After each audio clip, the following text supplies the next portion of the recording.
Singing in groups looks a little less like this these days.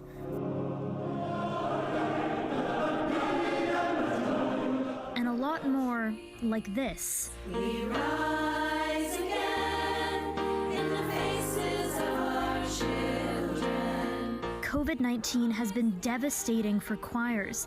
Because of the nature of singing, group practices might actually be one of the last activities to return.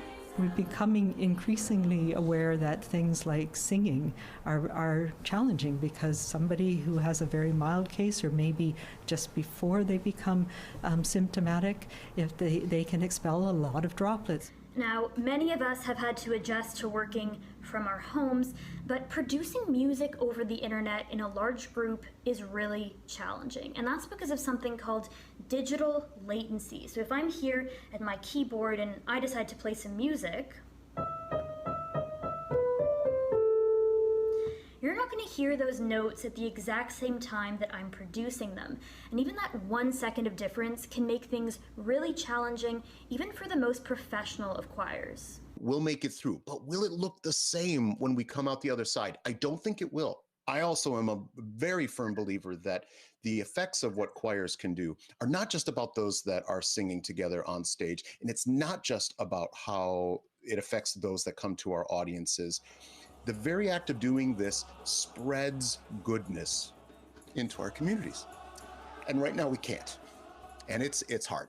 There are some silver linings. Conductor Kevin Zakreski says online classes are thriving as people have looked to music for inspiration while stuck at home. So we're all going to have to adapt, but make music something that thrives through the pandemic. If it's not through group singing for a little while, it could be through any number of activities online, maybe in person in time as well. But I think the idea is to not lose any hope. And that hope is very much alive. After all, choirs and the performing arts have been around for thousands of years, and they've seen a pandemic or two. One of my favorite chorales, Philip Nicolai chorale, Wie schön leuchtet der Morgenstern, How brightly shines the morning star, was written. It's a Christmas chorale. It was written during the plague, and if somebody can have that much hope in the midst of I'm sorry, yeah. If somebody can have that much hope inside of the plague, this is ours. And then we rise again. Michelle Gassoub, CBC News, Vancouver.